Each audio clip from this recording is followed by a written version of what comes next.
To peace. I want to define peace as a state of mind where there is no conflict and no desire for outer experiences. Hey.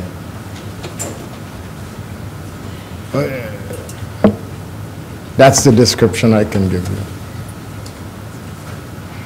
That's the one I want to work with today.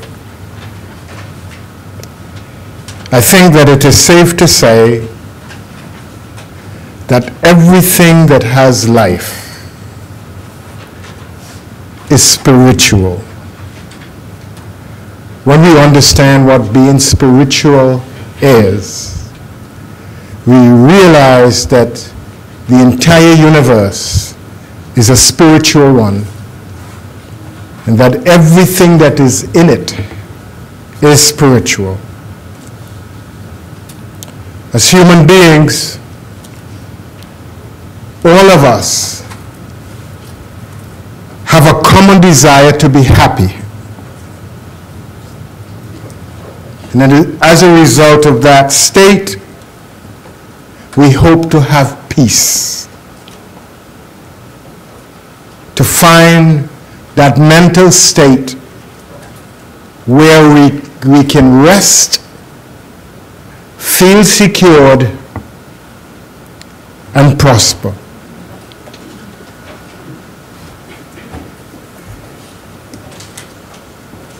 But it appears to me that in most of the people I've encountered in my life, peace seems to be elusive and downright impossible. I believe that this state has come about because the driving forces that help us to develop our minds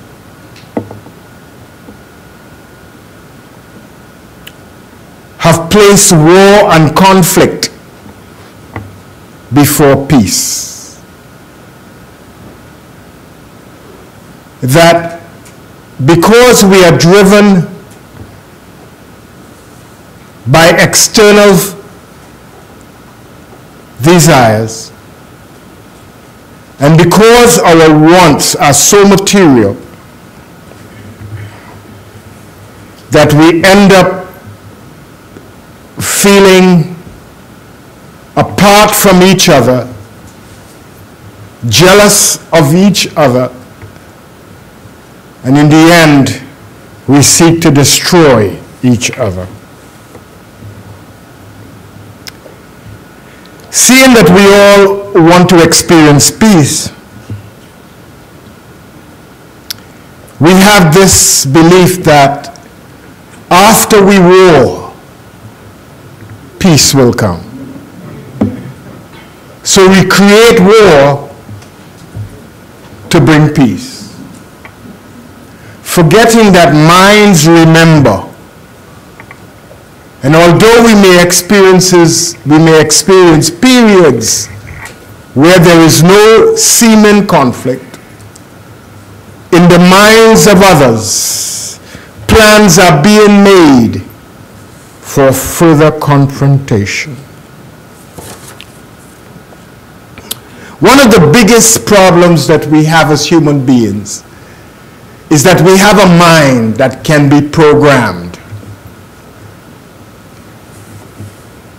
And this programming starts from the time we are in our mother's womb, let's put it that way. And the environment we are born into, it is controlled by different forces, predominantly four. Ethnic or tribal, bigger meaning the national state of thinking, political, and last but the most powerful is religion. And all All these four are based on belief, subjective thoughts that people hold to be true, but are not true. They're subjective, viewed from a particular perspective and declared to be true by individuals who we give power to. And as we submit to these beliefs, without questioning, we live our lives by them. Religion has not solved this dilemma, for it is based on narrow polarizing beliefs that cause war and conflict. The more fundamental our beliefs are, is the more hate towards our fellow man we breed. I was listening to a group of Christians over the past couple of weeks, sometime in there. And some of them were actually praying fervently for God to send down fire and brimstone on the worshippers of another religion.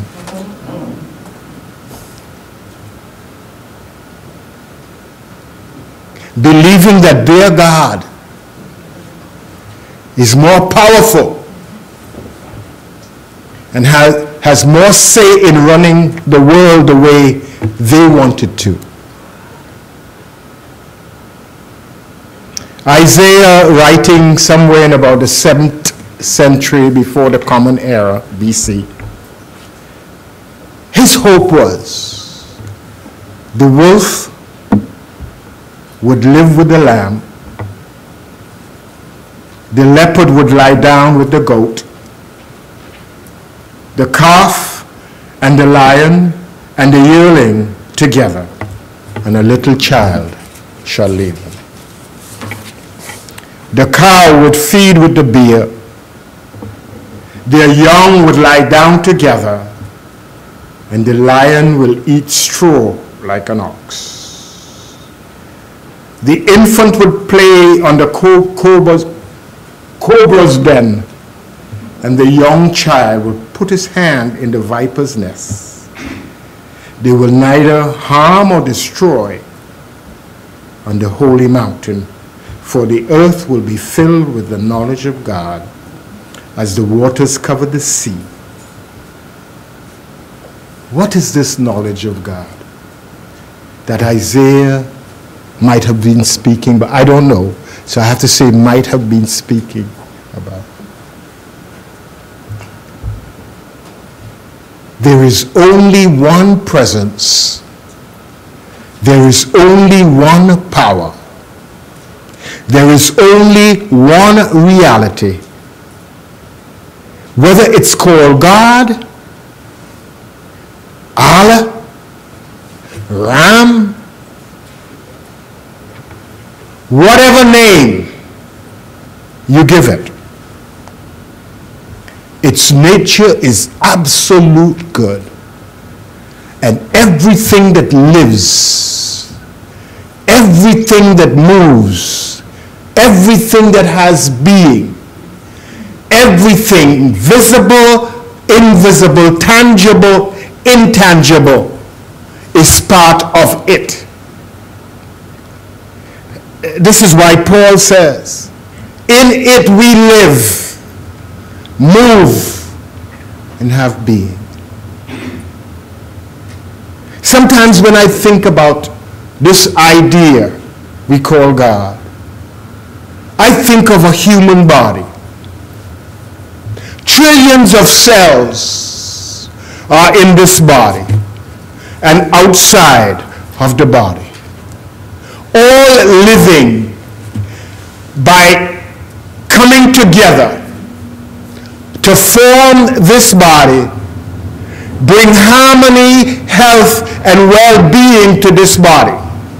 living in and of and for this body, that all of us, wherever we are in the universe, are part of the body we call God. And our role is to seek to bring peace and harmony wherever we are, so that the entire body can experience peace and harmony. What separates us as cells is the programming that each cell is different. But we are all fueled by the same energy called spirit, from the same source, doing the same work, having the same need. Any cell that is not in harmony with the other cells becomes cancerous and seeks to destroy the whole. As a cell in this divinity, our role, each role is to be one with, to accept that wherever I am one with God, I am one with all life, and I am one with each one who is near to me and beyond me.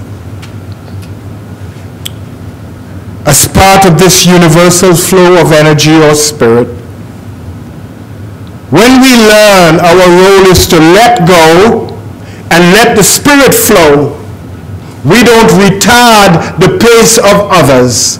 The flow is harmonious and we have peace. Peace is a state in which I declare all is well. There is no fear. There is no anxiety. There is no doubt. There is no worry. How do I get there? But before I talk about how we get there, this is a wonderful piece of scripture here from Proverbs.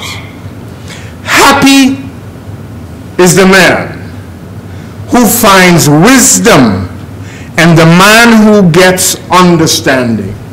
Now, wisdom is accumulated experience or knowledge.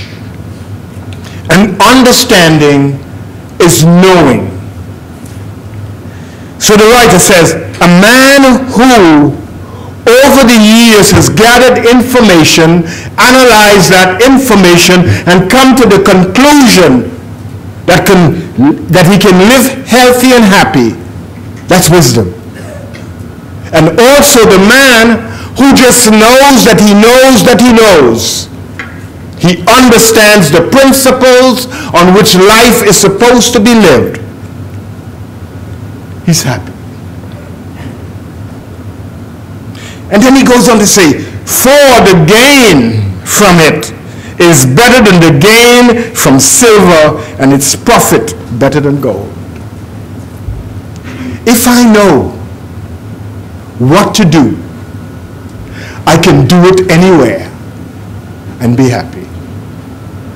If I know that within me there's a power source that can enlighten me and empower me wherever I am, I have no need to run here and run there, because I know that wherever I am, I'm satisfied, because whatever I have need of is right here, right now.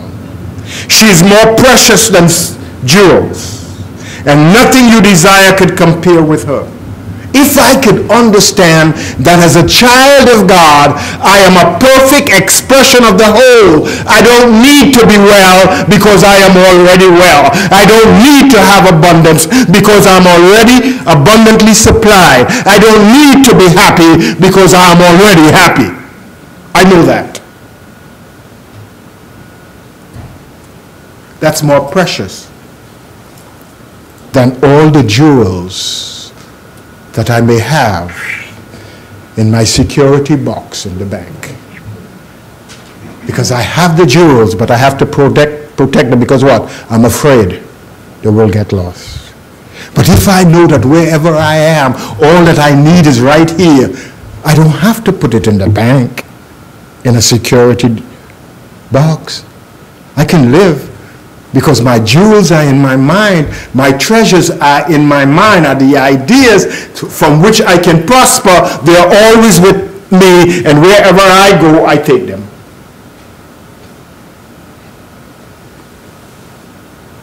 And nothing you desire could compare with her. Long life. You see, when you know who you are, that is as a spiritual being governed by spiritual laws, you don't need to diet. You already know what to eat. If it fly, let it fly. You know that. That comes from experience. Hello now. I know that my body is made up of water, so I have to do what? Continue to do what? Replenishing that water. I know it's an engine, so it needs to be worked out. So I work out. No gym. The world is my gym. Because wherever I am, God has provided hills for me to walk. This wisdom, common sense, wisdom. Long life is in her right hand, and in her left hand are the riches and honor. I don't need to prove to anybody. If you see me, you see the Father. Wherever I show up, I represent health and well-being. I represent happiness and peace and joy. All that God is, wherever I am, I am.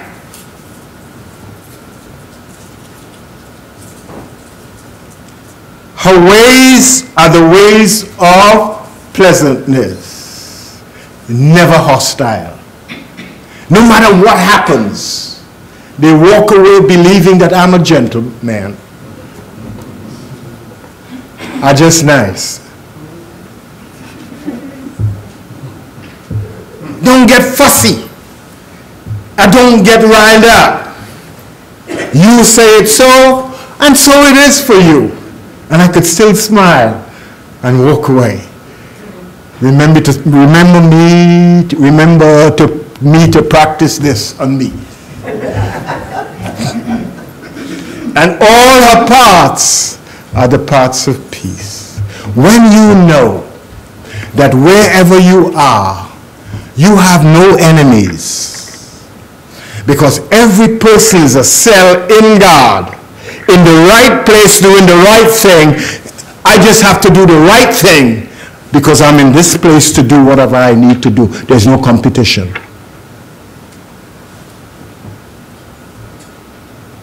I don't feel that I'm better than you. I don't judge you by. I accept you because I know that we are one in the spirit and we are one in the life. I just know that. That's wisdom and understanding. If I understand that God is the spiritual force or substance that governs, that permeates, that is every part of the universe, and because I am in the universe, I am part of God, and everybody else and everything else is, and God is my source, God is their source. I don't need to compete. I don't need to try to get from them. I get from God. Therefore, there's no war. I don't look out in my backyard and see a piece of land and believe that I need to get that piece of land and start to concoct all kind of ideas how to get that land. The earth is the Lord's and the fullness thereof. The cattle on 1,000 hills are God. If they are God's, they belong to me. And in the right time, if I use wisdom and understanding, all the good things that my neighbor may have will come to me.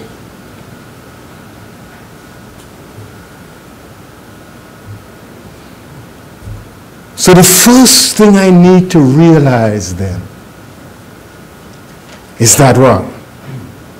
The Father and I are one. And I am one with you. Just breathe in and think about that. The Father, this spiritual realm in which I live, is the kingdom I call the kingdom of heaven. I and it are one. There's no separation. I am a fish swimming in the ocean of God. And because I'm swimming in the ocean of God, I am one with the ocean. Just like the wave that comes up and goes back down is one with the ocean. I am one with the ocean at all times. I cannot be separated from the ocean. And because I cannot be separated from the ocean, everything that is in the ocean passes in and through me at all times. I have to realize that. The first thing I have to come to know, this is where wisdom and understanding comes. When I come to realize that wherever I am, God is. And because God is, everything is absolute good. Ain't have any bad there. If there's a perception of bad, it is not in God, it is in me because of the controlling thoughts that have been given to me that I have come to believe that there are differences in the universe. And no difference. We all one. Stop breathing and we all die. If you have more power than I do, then stop breathing and I will continue. Prove that you can live without breathing. Because you're better than I am. You come from a better family. You come from a different part of the world. Therefore you're better than... All that's nonsense. Wherever I am on the planet Earth, in the air, in the universe, I am one with everything that is right now. No separation. The next thing I have to do is to realize that, hey, it is life that is living itself through me. Therefore, of myself, I can do nothing. Just to move my hand, I require the energy or the spiritual component of my body to do it. I can't do that on my own. And it's the same goes for you. You can't move without spirit moving and doing its work in and through you. So there's a declaration I make to myself, and I say, of myself I can do nothing. It's the spirit that lives in me as me that does its work in and through me. So when good things happen to you, stop taking credit and just say thank you. Thank you first for being chosen for this to be happening through you. Thank you. We like to take credit to make us feel big. Put another plaque on the wall with letters that says, you're nothing. But the spirit that moves in and through you, when you give it the freedom to move, will take you to the highest mountain when you surrender to it. The more you resist is the more you stay earthbound, complaining, warlike, trembling out of fear. And the more you surrender to it, harmony comes and peace comes. So that you know that wherever you go, All is well before you get there. And you're happy.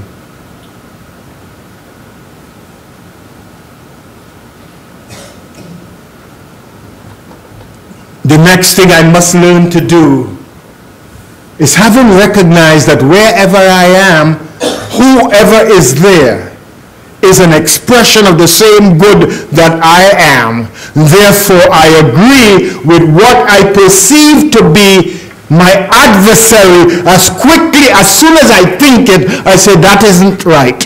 What is right? I am one with you. Hello now. If I have no enemies, I don't need to fight. So I declare that wherever I am, whoever is there, I love in the same way I love myself. But some of us love ourselves to the point where we keep doing harm to ourselves. So that's what I will do to you too. And you say, well, Evan, what do you mean I do harm to myself? Check out your diet.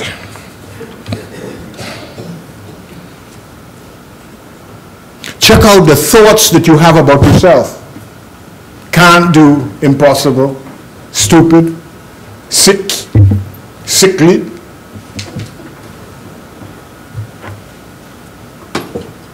How many of you have found yourselves telling yourself how dotish you are sometimes? And if I come and tell you that, fight. How could you say that? Because I heard you saying it. So I'm a witness of your stupidity. And I'm helping you to testify how stupid you are. Why do you want to fight with me? Like Michael Jackson, I'm a lover, not a fighter. I love you so much that I want to help you. Stop fighting with me. You ever had people come into your life to help you, but you fought? Because you didn't have wisdom? You didn't understand that the purpose of everyone coming into your life is to help you see something that you could correct? Didn't you know that? Don't you realize that whatever you ask for, the right people come? Hello now. They may not come the way you want them, but by experiencing life with them, you get it. And you say, thank you, Father, and they disappear. Agree with thine adversary quickly means don't fight. See the good in it. Don't fight with anybody. Hello now. Because if they take it from you, and they should not take it from you, the same law that governs your experience governs them. And in the end, what happens? They lose it all. But you don't have to sit down and wait for them to lose it all. You continue living your life and be happy. You know, some of us for 40 years wait for bad to happen to the people who we think may have done us bad. Have anyone in here like that? You could put your hand up, because I know you wouldn't be alone.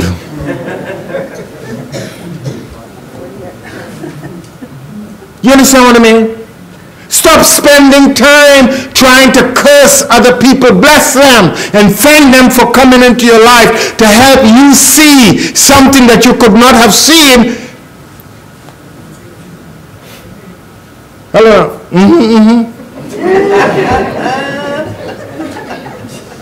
Bless them and say, thank you for coming. I can see. I've been healed because of you. You have helped me to open up my eyes to see how wayward I might have been and how ignorant I might have been. But by interacting with you, I realize how much power I have in myself. Wow! To use. Hello. Anybody want to share that? You could come up here. Come on. I feel only like the Midas man. Come. Come sit down, stand up with me. Come talk with me. If you agree with what I'm saying, come talk and me. Come speak with me. Come. Who's coming? Wherever I am, you are too. There's peace here. I dare you.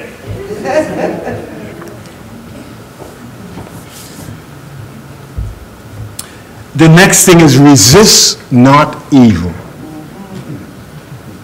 There is no evil in God.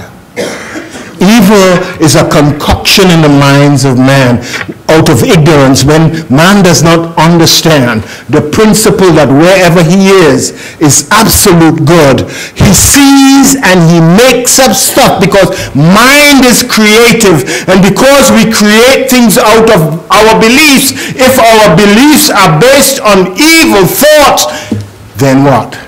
We will create other evil thoughts.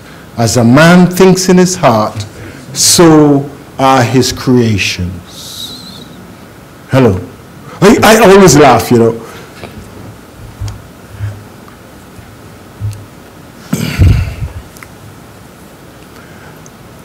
I want some money in my life. I was trained as a banker.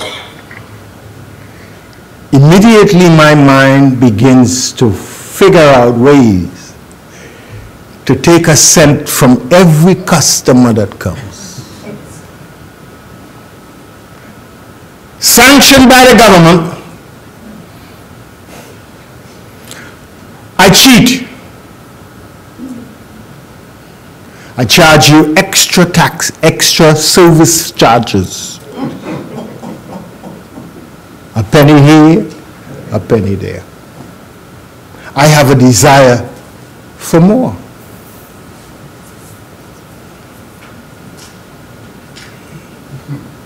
The little boy around the corner who was not trained as a banker, he wants the same thing more. He takes a stone, throws it at the window, and he gets his more. All motivated by the desire for more.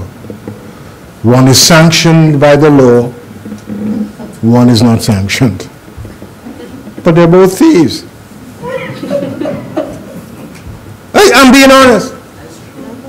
But we judge one differently to the other. My car gets crashed. I take it to a body shop.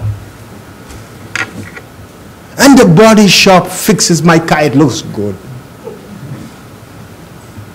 2 weeks after, somebody touches my fender and they can't go through. Use the wrong material and charge for the right. Hello now. That's stealing too. Is that right? The scales. We weigh things. I take the screw and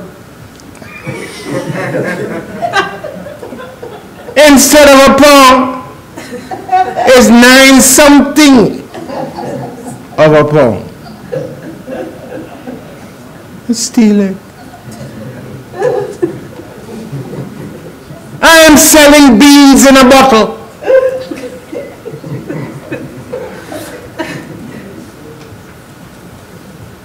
I get a smaller bottle and put less beans. And I up the price. It's stealing. I'm just saying, evil is not in God. God is about abundance. It is our need to have more that creates evil in our world, in our life. Resist it. Every time you get a chance to say no to anything that is not good, say no. That's resisting evil. The temptation might be there. You walk into a room. There's a bag of money. You open the bag and you, Elizabeth, I'm coming. So much money. Ask yourself, did you put it there? Stop telling me that you prayed and God put it there for you. That is stealing. I don't care how much it is, how little it is. If it is not yours and nobody gave it to you, it is stealing. You're writing an exam.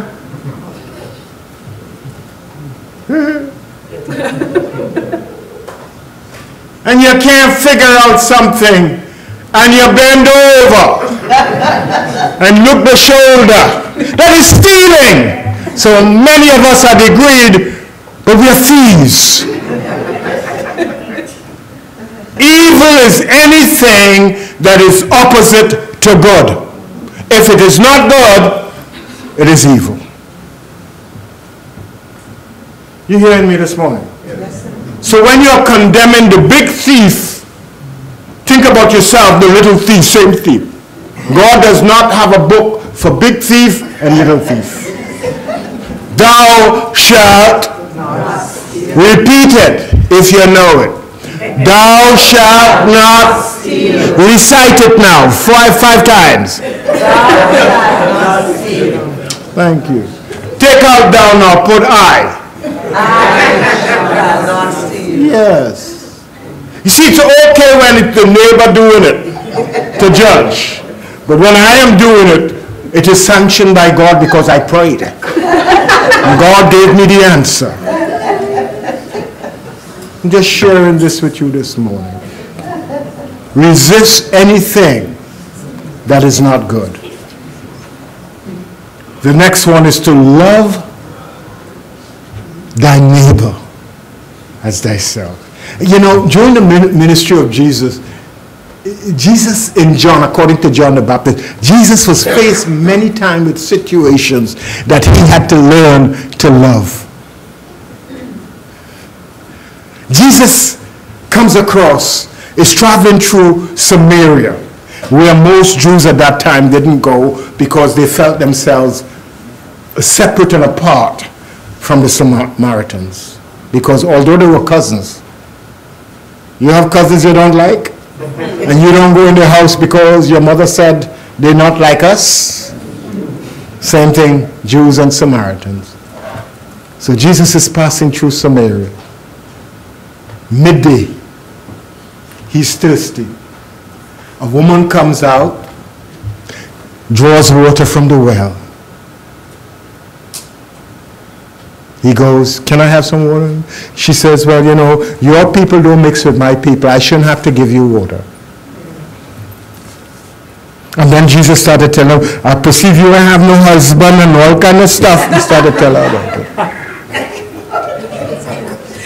He had his biases. He had to learn in that moment to love the woman because she was a child of God. And then started to promise her that he's going to give her spiritual water. That was his growth. A woman from either Tunisia, Syrophoenicia, North Africa. You listening to Jesus. And it was so good.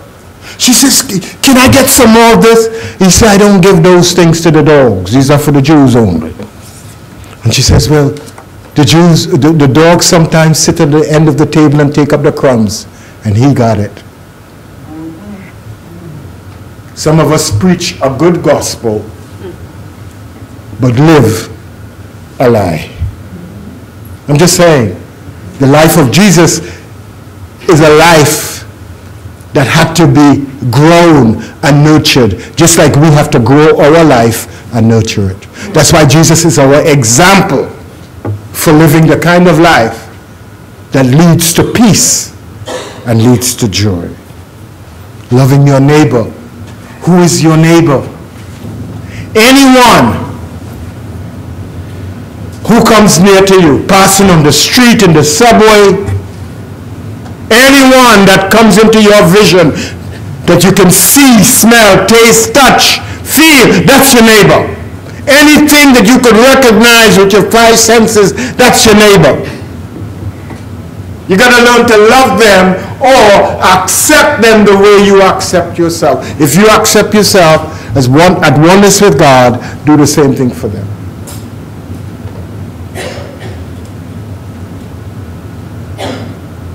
Don't judge me by what you think of me. Judge me by who I am with you at oneness with God. And then last one. Have an intent for living. Is peace your intent? Is happiness your intent? Then keep your mind stayed on peace. Become driven by peace. Be motivated by peace. Live for and by peace. See only peace. Keep your mind stayed on me. Means to keep your mind stayed on the intent. That which you declare you want to be or want to achieve. Keep your mind stayed on that and that alone. Let the shadows come and pass, but keep your mind stayed on what you would like to achieve. The heights of great men reached and kept were not attained by sudden flight, but they, while their companions slept, they remained toiling through the night.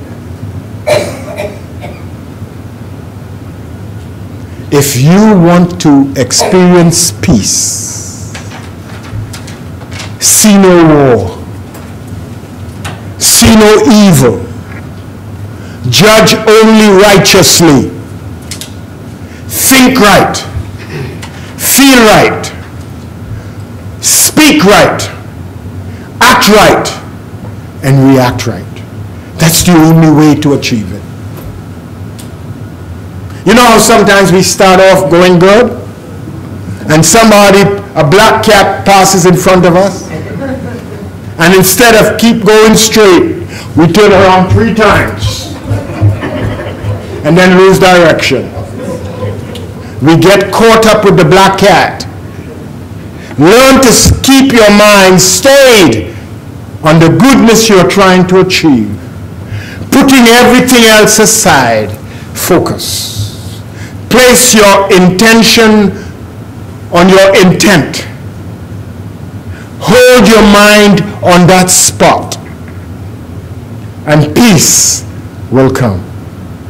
That's if you want peace. Because sometimes our lives are like the stalls of a supermarket. We didn't go for anything, but we will buy everything that we see.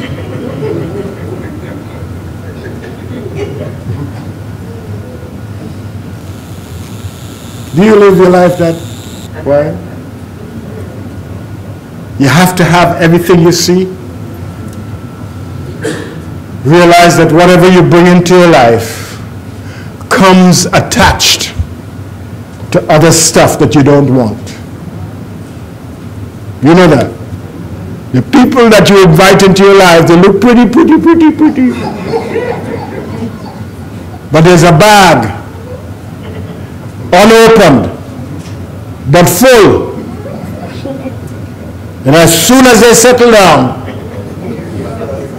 they unzip the bag, and all that you don't want, flood out. And the same person that was pretty, you see no more as pretty.